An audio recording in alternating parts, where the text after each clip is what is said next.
The Apple Glowtime event is really a product advertisement of an entire ecosystem of personal portable technologies. I generally just have not been that impressed with the 15. A lot of it has to do with detection and analysis. I would hope that they would let us do a little bit more than the 2 tracks. We're going to upgrade them with intelligence, but now they can be turned into hearing aids.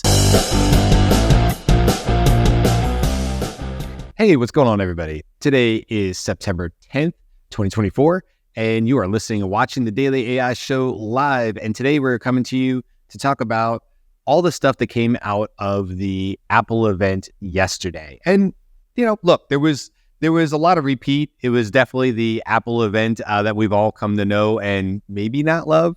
We'll talk about that in a second and get our feedback. But to tell you who we have today to give you that feedback, we have Jyunmi, Beth, Andy, and I'm Brian. And I'll kind of kick this off by just saying that, boy, man, are they always 2 hours? First of all, they probably are, but I found it, I will say this, because I was personally invested in the Apple Intelligence part of it.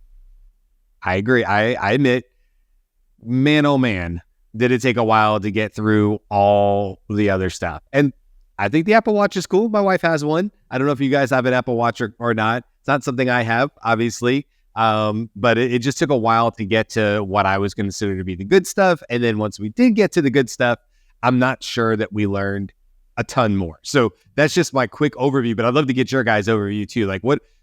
So I think Jyunmi and Beth, I don't know, Andy, if were you in it as well? Did you guys all do, I know you guys did a feedback together. Were you all together on that? I know I wasn't there, obviously. I was in and out, but I did listen to the event while walking around out here.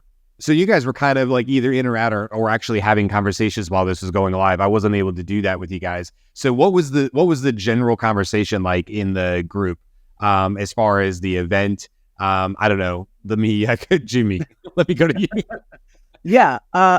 So overall, I think, like you said, it is a very Apple event. They followed their format, their formula, and there wasn't anything new or surprising in that sense. They definitely used the hook system where it's like, hey, here's this Apple Intelligence stuff. Don't worry, that's at hour and a half into the video, things like that. But overall, it was their opportunity to talk about their various new hardware releases, like you said, the watch and the new iPhone and the iPhone models and things like that.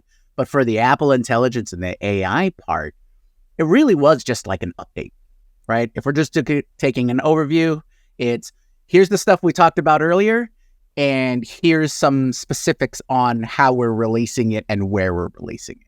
So I suppose that is good information. So we know what countries they're going to roll out in initially. And of course, US, UK, there's going to be Canada. And because all of the Apple Intelligence stuff for their initial release is all going to be English-based, right? So if it's a country that's primarily English-speaking, that's probably where they're rolling it out first.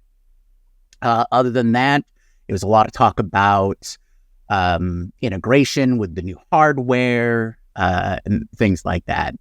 But that's about it. Oh, except for the visual intelligence. I think that was the one piece that was new from the previous announcement. And that functions like Google Lens.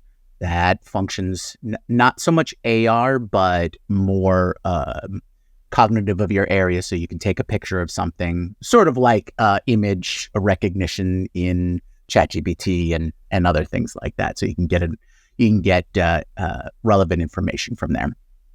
But that's basically the AI stuff that I gleaned from it. But the review part was fun because we got to hang out, and particularly Karl and I got to just analyze their entire production process. So that was personally fun.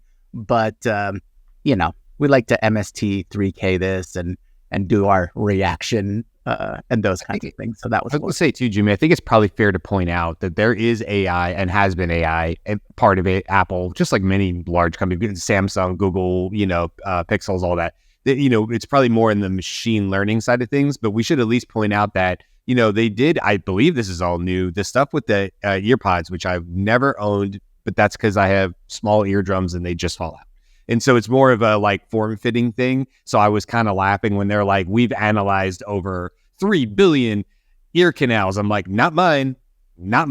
Because you did not build something that fits me. I would love something squishy on the end of it that goes and keeps it there. But what I will say is something I just recently had my hearing checked, right? Because I was having issues with my right eardrum. As part of that, did a hearing check and passed with flying colors. Pretty proud of that in my 40s that I still have really good hearing because the eyes, not so much. But one of the things that comes out of this, she said, the lady who was doing the test said, she goes, do you have trouble in loud environments? And I'm like, oh my God, yes. My entire life, I've been that person. If I sit at a dinner table with my wife and we go to a loud restaurant where it's not like everybody's not whispering, it's just a restaurant. And one of our favorite ones in town is kind of like this. It's just loud, and her and about every other person, it seems like at every other table, sounds the same to me. So it's not, I don't have a hearing loss. I have a hearing like, hey, I need my ears to be like block, focus. And so what I did hear from them that I got a little excited about, and I'm gonna say this is fine to talk about on the show because it is AI, is the hearing aid and the hearing assistance that they're having built in. And the reason I say that's got to be more machine learning AI is because they said it would adjust to your environment, it would adjust to your needs, and then it would work across platform into things like if I turned on Spotify and it had done that analysis of my hearing test, he would apply those settings. Maybe it's going to boost the bass a little bit, or it's going to bring in the treble a little bit. I found that really, really fascinating. And I would have to go test them and see if they stayed in my ears. But I will tell you, just for the sake of putting one in my ear to sit at dinner, to be able to hear my wife right across the table and not everybody else. They didn't say it could do that, by the way. But if it could and do like the passive thing, that would be pretty cool. So I know I kind of jumped off topic there, but you did. I just wanted to make sure we say there are. Yeah, you highlighted a great thing that they were talking about, a lot of their machine learning stuff. So AI in the back end. Yeah. So I think it's important if you want to understand where machine learning, where AI is integrated on the hardware level or in your day-to-day systems. A lot of it has to do with detection and analysis, right? And so along the lines of the hearing aid quality, that was a big a big title they put onto their new AirPods tech.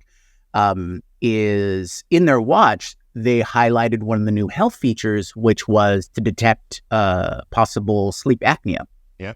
And the way it does that is through detecting your breathing patterns when you're asleep and analyzing all of those times where you might be having an apnea moment, and then notifying you about that. So I think that's always been the focus for the watches. So all of that kind of tech all of that health tech is machine learning. That's where all of that analysis comes from, is that tech in the background, and then providing you some insights or help or anything like that. So I think highlighting the hearing aid part was is super important, because that is an AI feature. And what they, while they may not have said what you were excited about, that restaurant thing where you could dial in and listen to a particular voice in the hearing aid part, they did talk about it in the filming part. And I think that it makes sense to me that that's the same machine learning, right? That's the same tech. You've identified, there were two. Where it was focusing at the people at the bar? Yep. There were two options that they looked at. One was, Jyunmi should probably say this, but I think it was called cinematic, where the speakers that you wanted to hear were louder and the background was still present. Yeah. Or something that I don't know if they named it, but where the background was basically muted and the speakers were highlighted and sounded like normalized so that they were speaking at the same level. Yeah. It's the same tech. Yeah, it's super exciting for me because that isolating each of those ranges of sound would normally require recording from multiple sources, right? So you would want a mic that's set up just to pick up your ambient. Then you'd want a mic set up just to pick up your foreground character. And then you'd want another one to pick up your background character. And the fact that the new iPhone has, I believe it's like 4 different microphones, spatial microphones built in so that it can pick up all of those different ranges. And yes, recognizing where that is and isolating the sound, that's absolutely an AI process. Sure. And then their other feature where they talked about recording, the example they used was someone laying down a vocal track and someone putting in a like guitar loop, right? And I know we got a little excited on that one, so I'll let Beth talk more about that.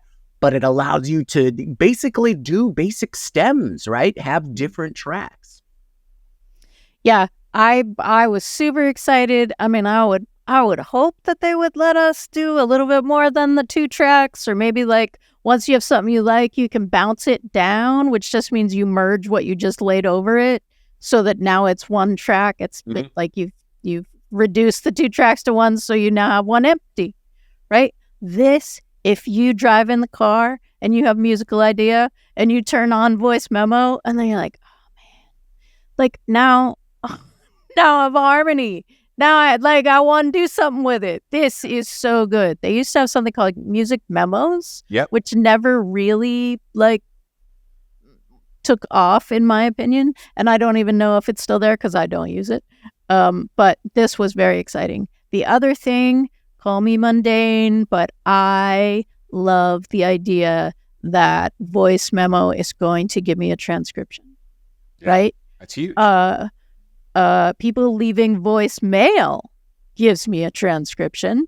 So I feel like, come on, people, let's grab this. And that I find that really, really exciting. I use voice memo a lot because while I can use ChatGPT or Perplexity and those kinds of things to talk, again, I apparently am only creative in the car, but when I'm driving in the car, I am alone and with my thoughts, and I tend to talk about stuff. But both Perplexity and ChatGPT will cut you off after a certain amount of time. So if I have something that I really just need to talk out and talk through, I use voice memo. Then I have to remember to grab it, put it somewhere, and make a transcription. I already have an automation. Don't come at me. That's just not something that was working for me.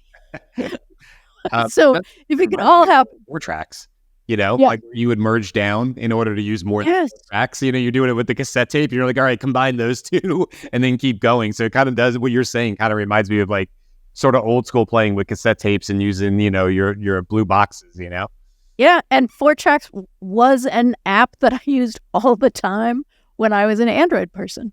Yeah. But there isn't really an equivalent that is that car friendly on the iPhone. If I'm wrong, please leave a comment. I would be happy to check some stuff out. Yeah. We do. I'm sorry. Go ahead, Beth. Did you have one more thing? Nope. I was going to pass it. We do have Karl here and Andy, and I want to get, welcome, Karl. Andy, I want to get your, just overall thoughts first. And then what I'm hoping is after that, and Karl as well.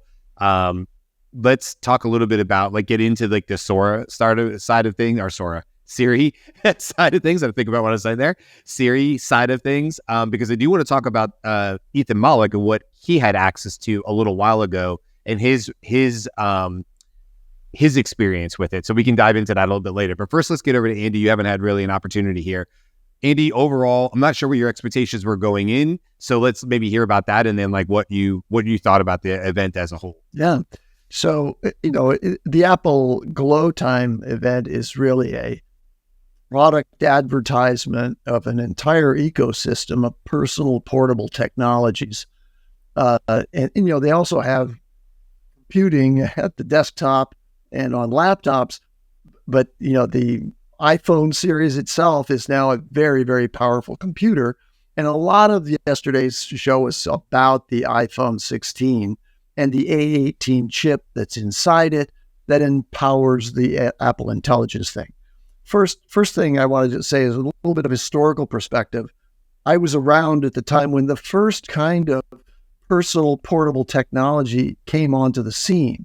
And it was from a major consumer products technology company that's kind of on the sidelines now compared to the major players, and that was Sony. And it was the Sony Walkman.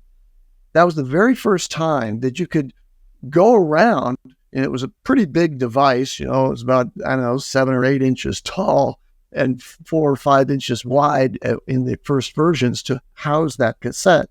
But you could have headphones on, wired, to that Walkman, and you could listen to music while you were moving around. That went way beyond the little earbud speaker from a transistor radio, and gave you stereo, musical quality, portability. Now, why I mention that is that what I saw yesterday, and which was really apparent to me, was how rich an ecosystem of personal portable technology is becoming wearable in the Apple system. Now you've got the watch on your hand with motion tracking and multiple other sensors connected to your iPhone, which also has motion tracking and a powerful processor way bigger than what's available on the wrist that can do AI integration along with the earbuds that are communicating to all of that. And I predict eventually they'll also have wearable cameras as on eyeglass frames. Okay, Apple adds that, and now suddenly I am a wearable computer. Like every limb of my movement is being tracked by Apple, and you can see where Apple, with its enormous installed base of users and its emerging ecosystem of various devices, is the best distribution platform for AI you can imagine, right? So I really see all of those things being integrated by the artificial intelligence that's being built now into the iPhones. And so that's a really impressive thing. I mean, I believe strongly in the Apple ecosystem's ability to weave all these things together in seamless ways using AI. And so I think that's the sort of unspoken story about Apple intelligence and Apple AI. You're going to see all these things working together. By the way, it was a big pitch session for trying to get the migration of users who have earlier versions of iPhones to upgrade to the iPhone 16. And they never mentioned it for that reason of their motivation there. But if you have an iPhone 15 Pro or Pro Max, then when Apple Intelligence is inserted into iOS 18, which is coming out later this year, you will also be able to use Apple Intelligence. You won't need to buy the Apple A18 chip because you've got an A17 chip in your phone. So it's interesting you mentioned the wearables, Andy, because one of the comments that I saw online after generally people felt that this was an underwhelming presentation. I am relatively new to paying attention to what people think after Apple presentations, so maybe that's always what people think, but we still stand in line and pre-order the new thing and all that kind of stuff. But one of the comments that was made wasn't there supposed to be a ring? And the ring was rumored to be a health thing, right? So it was gonna be something that it was gonna be a wearable. It was gonna be something that you could wear that would give you feedback and all that kind of stuff. And no, there was not a ring. Was not even mentioned as a ring. Karl, what did you think? When we talk about wearables, it's funny because I remember I saw this other article about I think it was Zuckerberg and somebody else. I can't remember who. They were trying to go for earbuds or earphones. And it's funny that Apple comes in and says, well, we got these, the Apple AirPods we're going to upgrade them with intelligence, but now they can be turned into hearing aids, which I thought was kind of neat.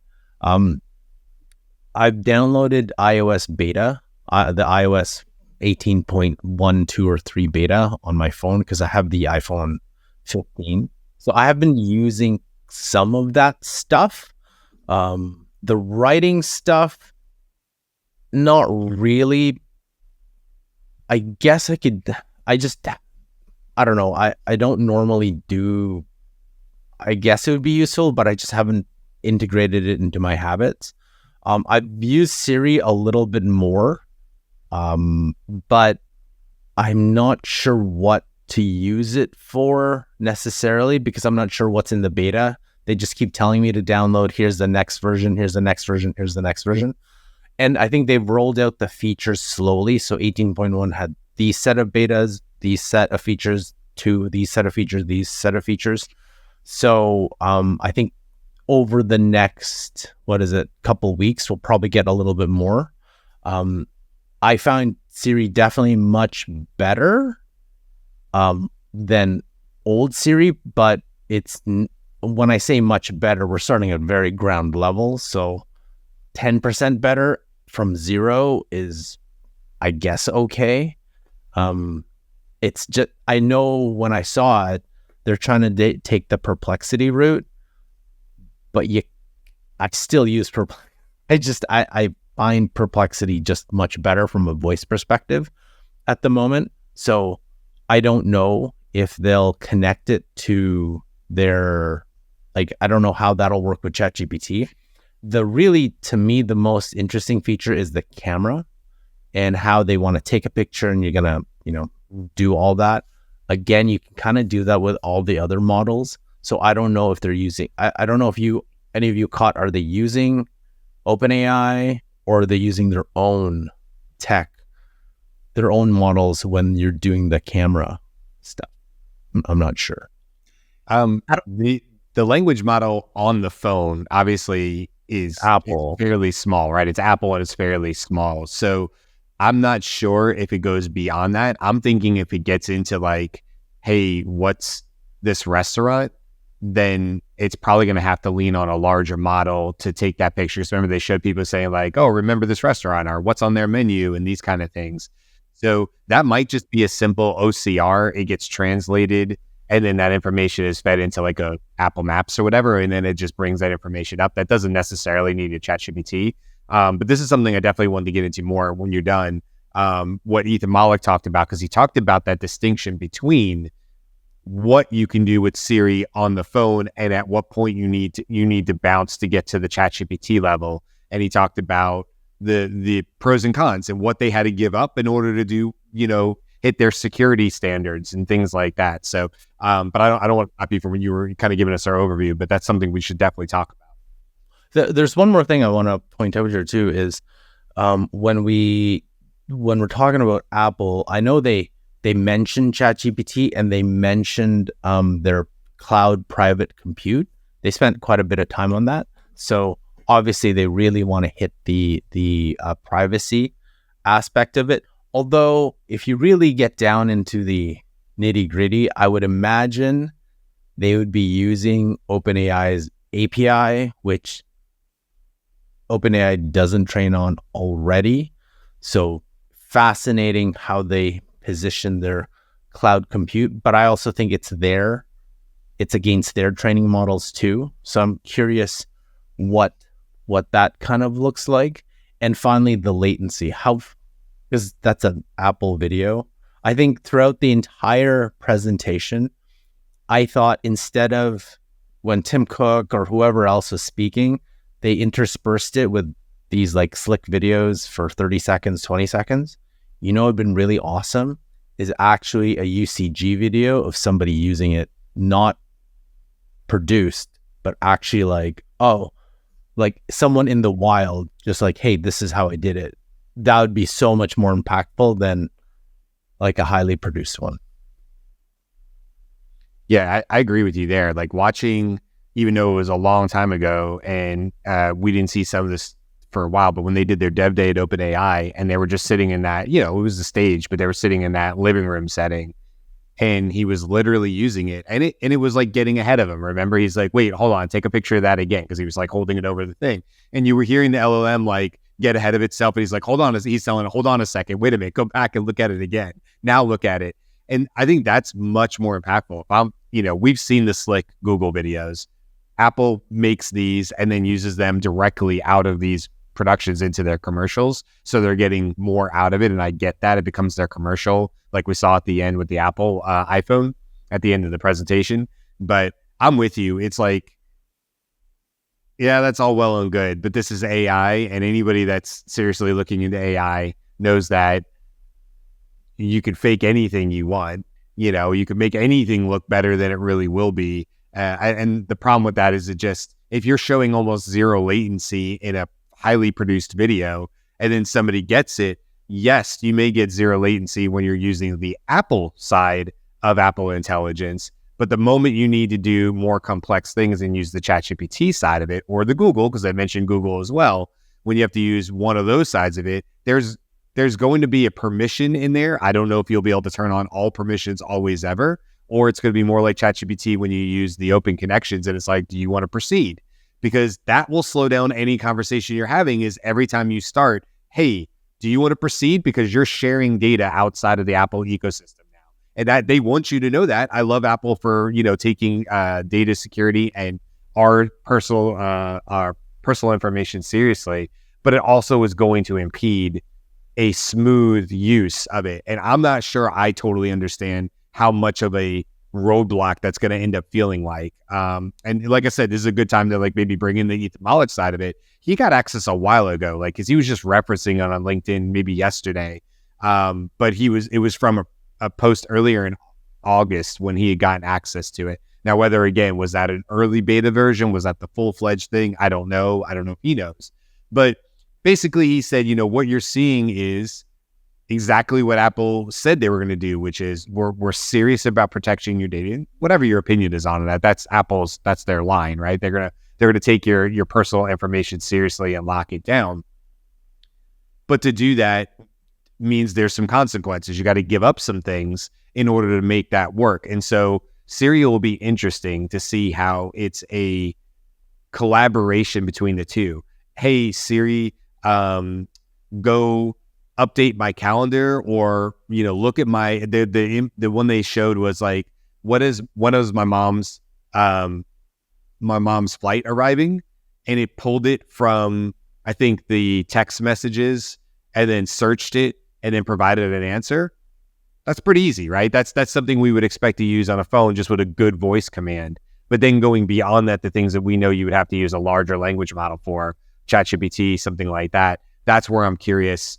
Does it feel seamless, or does it feel like, stop, you're leaving the Apple ecosystem? Do you agree? Yep, I agree, because I need this information, and then we proceed forward to it. So I think that's the part I'm most interested about, is that user experience. While I also get that Apple had to make some concessions, they had to in order to do it. They could have, but they didn't want to just open this up to everybody where you didn't really understand as the user when your information was passing through Apple and leaving your device and when it wasn't. I think it's a tough situation, but it'll be interesting to see what the user experience is. What are your guys' thoughts on it? It's true. And in fact, that's one of the frustrating things I think that we found with GPT Actions, which we did a show on recently, that for me, one of the reasons that GPT Actions are intermittent in success is the timeout factor, right? So it's asking me, it needs to ask me first, and then it's going to initiate the action, and then sometimes that action times out, so it doesn't actually do it. And if we're adding an extra step to this, so that now it's Siri, and is that going to go to GPT to do that? Like, I'm curious about what that process is when it says it's going to leave the device. They also said something about leaving the device, and that there's a privacy element in their personal cloud, your personal cloud part of their cloud section, and that your personal data doesn't ever leave. So I don't know. There's some sort of masking process that happens maybe before it goes out. and then a function happens and then it comes back. Unless they're using their own proprietary in the cloud learning models, I have some concerns about the standard parameters that automatically have a time window that has to be completed within. Andy, we got a question for you too. The A18 is definitely a similar but improved chips, and it is a new chip. It's not a renamed chip. They're both 6-core CPU. They run at approximately the same clock speed. This 15% improvement is what's claimed for the A18. So it's 15 to 20%. Some people say the neural engine, same 16-core neural engine. So they're very similar amount of memory, etc. But there's continuous refinement. So there's about a 20% improvement, let's just say, that's available there. So the power reduction, there was a power reduction, right? Improvement in power reduction. If power reduction can mean that my 15 doesn't overheat while I'm driving, yes, in the car, because that's the theme of Beth in the show today. Sorry, with GPS on, and all right, I probably have 15 other apps, but I'm not using the 15 other apps. It would be awesome if it would not overheat. Your because 15 overheats in the car just from that?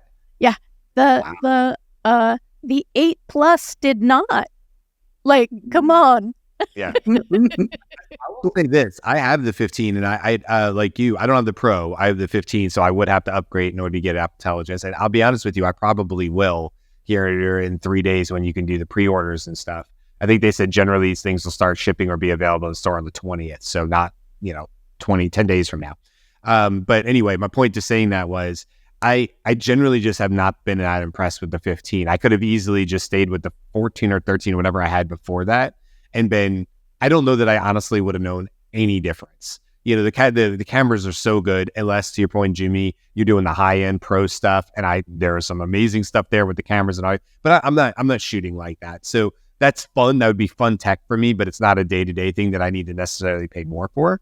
The 15 just has been underwhelming, to say the least. I mean, I could have just as easily skipped it. I will probably bump to a 16, or I know I will bump to the 16 because it's honestly not going to cost me any different to do it. Apple has their sort of, churn it out every year type program that you can do.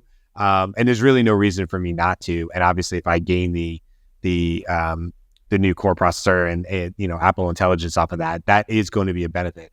I do think I'll actually use Siri more, no different than an Echo and who, if it starts becoming more helpful in my day-to-day life. I'm not against Siri. I've just never really used it because it's just never been, it's like a, hey, Echo, whatever, go, whatever it is, if it's like a simple task or whatever. I do know, and I've said this before, since my wife got the Apple Watch at Christmas, she uses it a ton more on her phone or watch. So I'll be interested too. Obviously, that won't, well, hold on. No, because you're doing Siri directly on the watch, so you won't get any Apple Intelligence from the watch through the phone, right? Do I have that correct? If she had a 16 and her watch isn't going to use the Siri from the phone, correct? I don't know. I think that's. I think Siri's just on the running locally on the watch would be my thing, because sometimes her phone is nowhere near her and she's still able to use Siri. So I think that's right. I don't think it's pulling from the phone. So my take is that if you have a watch, you're not going to have Apple Intelligence on it. So I don't know. It's interesting. I mean, Beth, are you going to upgrade to a 16? I mean, never mind the overheating issue, but are you going to upgrade? I am not thinking right now that I'm going to upgrade. I might do the watch, I had a watch a bunch of years ago and it was too thick for me. I would like to see, because this watch is thinner, whether that's something that will work for me. But I want to see. I'm not going to upgrade before iOS 18 comes out, and maybe the first update after iOS 18, because I don't want to break my phone that first week. But then I'll see, right? Like, if I'm happy enough with what's happening, I don't need a new phone.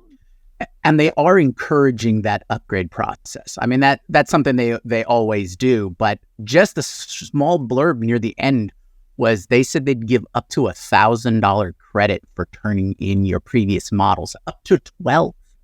So I'm sure that depends on the quality or condition and stuff. I can tell you, I have a 128 gig iPhone 15, and the trade-in was $499. That's on the Apple store right now. Yeah. No, they said it in the announcement. So yeah, I'm just telling you what I would get if I tried to trade it in. It would be about $500 for it. But it is the lowest. It's not a Pro Max. It's the lowest model and the smallest memory, I believe. So a base 15 was like $499. And I have the largest model and the highest memory. And yours is $499. Is that what you said? Mine was, yeah. But you could check it. By the way, you could check yours anytime. $499. Apple Store app. Mine is $150 more. I get $151 more for spending way more money when I bought it. Yeah, for sure. Is yours a 15 too? Mine's a 15 Pro Max. Yep. Yours is a 15 Pro Max. Mine's a 15 Pro. Yeah. Although, like, outside of the intelligence stuff, like, the only thing that I'm thinking, even remotely, anyone who has like anything maybe 13 and above, if you really, really, really, really want, is that like little like camera thing on the side of the if you use your phone. I mean, if you use your phone as a camera like a lot. But remember, I think what we have in our pockets now is literally a camera that just happens to take calls. Like, that's what this whole thing is. It's a really good camera, does a bunch of stuff for us, and it just happens we can take calls, but you can actually take calls with WhatsApp. So, yeah. Over Wi-Fi. And you've been able to do that, by the way. I took calls on my iPod in Iraq. Oh, wow. I used to call my wife via the iPod in Iraq over Wi-Fi, and that was 2009. Yeah.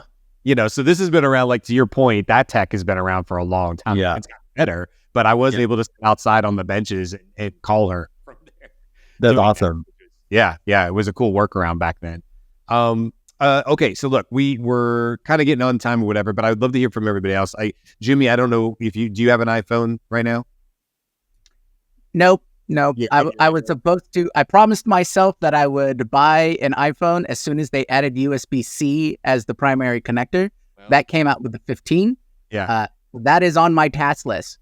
It won't be the 15 now because they just came out with a new one. Yeah. They'll just keep on coming out each year until I can pick one up. But it did make me think about really quickly about why they made that jump for the chip. I mean, the chip it's a new chip and everything, like Andy said. But it's a great move for their marketing team, because now every year when they come out with a new chip, it matches their new iOS that comes out, right? So next year will be iOS 19 and chip 19. See, easy peasy. I didn't even think about that. You're probably right. Okay, so you don't have it. Andy, I want to ask you, but also, Andy, you've got my head buzzing about the whole thing with the glasses. I don't know. I think maybe that's a whole other show. Here's the reason why, because I love what you just talked about. Like, they're going to have you on all moving parts. And I was like, oh my God, he's right. Because like you would have it like so smoothly too. Apple's just so smooth with this over time. It's like all of a sudden it's integrated in your glasses. They clearly want you to have the earpods in all the time. The watch, they couldn't stop saying about it has to be dependable if you're never going to take it off. I was like, oh my God, you're never going to take the watch off. And then they said in the iPhone part, and your iPhone's with you literally all the time. I'm like, damn it. So like they got me on all that. I don't have the glasses yet, but I don't have the earpods yet. But you're right. Like when you talked about that, and it made me think of this CNBC video I just watched about Rivian, and they were talking about how Volkswagen had invested $5 billion, which basically was going to save Rivian. And the reason I bring this, I realize it doesn't sound like AI, it's because Rivian is really like a software first company. And it was a cool video just talking about what Rivian did was they made basically a central brain. Let's make it really simple. As opposed to all these electronic control units, ECUs, all over the car, like 77 of them, like, oh, I wanted heated seats. That's a new thing. And these legacy car owners had to try to make all these like 77 different computers, and none of them talk to each other. Teslas and the Rivians are software first, right? So they built from that. And it's what made me think about what you said, Andy, about the idea of like Apple. It really is a central processing, right? It's the same software, and they're now taking inputs from all these different areas, your heart rate, they're going to, what you can see out of your glasses, how you're hearing, what the sounds around you are, everything that we already know you can do with a phone, from the pedometers and the, being able to track how fast you're moving and speed and all these things.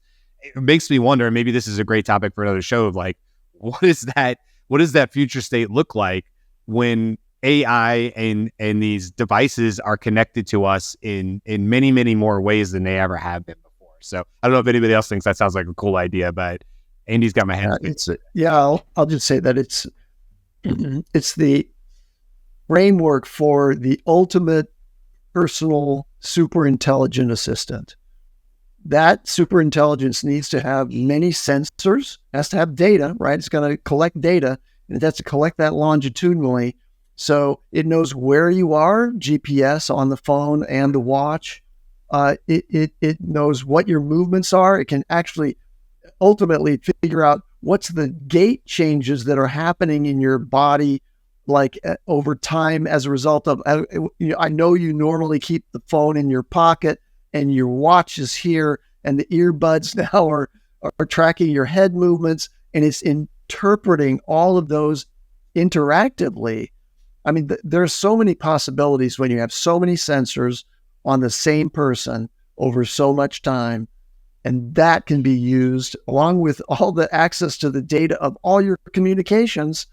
There's your super assistant. And so, Andy, my question to you is: Do you have an iPhone, and if so, would you upgrade because of what you saw yesterday? Well, I have the iPhone 15 Pro Max like Beth, so I don't need to upgrade to the 16. It doesn't have a lot more. I do snap photos with my camera, but I'm not a photographer on the iPhone. So I would like to have the visual intelligence of the new camera capabilities.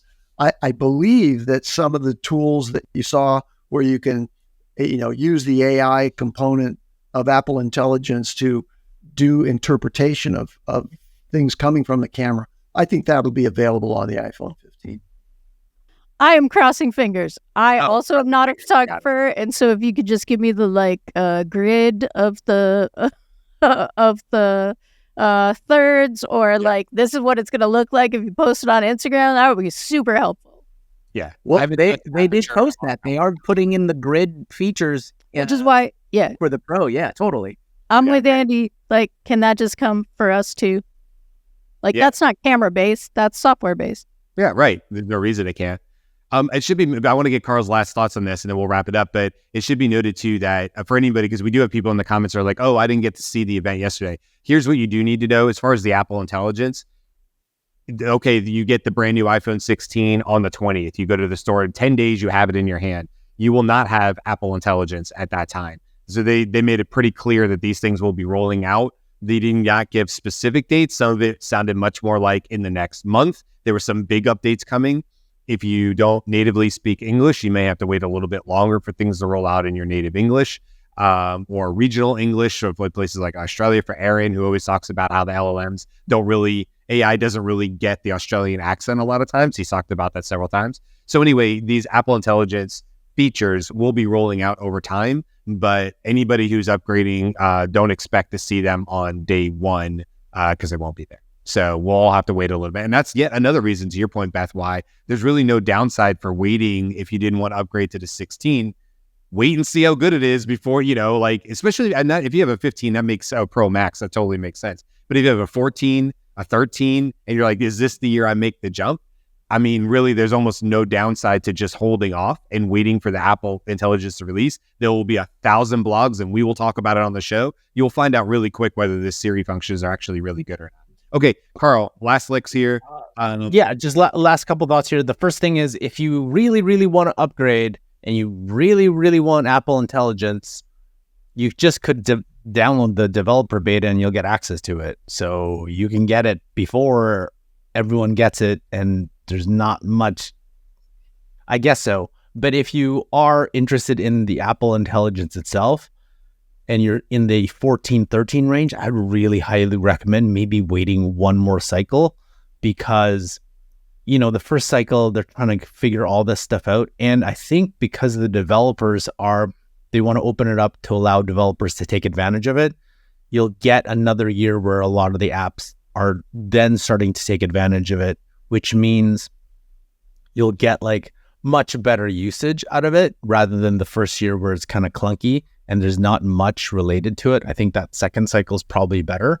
And then the only thing is the thing that I'd be excited about, not anything to do with AI, would be the battery life. I think the battery life, if that was what they're looking at, 40% more, 30% more, I'm like, that's pretty impressive, which the battery life is actually pretty decent. But I think, with a Pro Max, I think your battery life is pretty good, isn't it? Is it pretty decent with Andy, Beth? Like, are they pretty good, like from a battery life perspective? Yeah. Yep. They're saying yeah. Yeah. Okay. we have shaking heads. Yeah.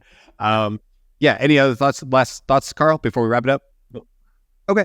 Listen, the rest of this week, we have the news tomorrow. There's some really interesting news coming out. If there's anything new about Apple, we'll certainly touch on that tomorrow.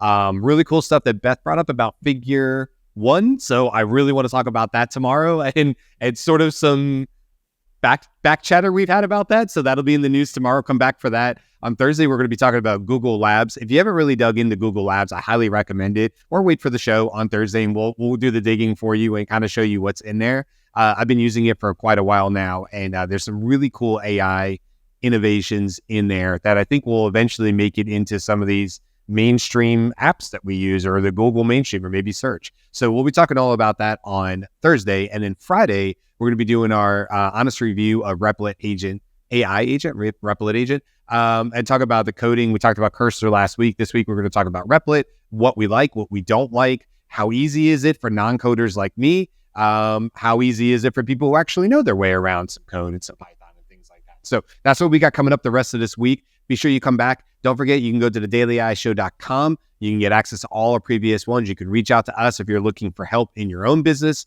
when it comes to AI and AI strategies. And of course, you can sign up for the newsletter. That comes out every Sunday. It's free. It has a whole bunch of good additional information beyond these live shows. So I highly recommend you doing that. That list is growing quick. So jump on the bandwagon and see what you think. You can always unsubscribe, right? So, but you won't. You won't unsubscribe. All right. That's it for today, guys. We'll see you tomorrow. Until then, bye. Aloha.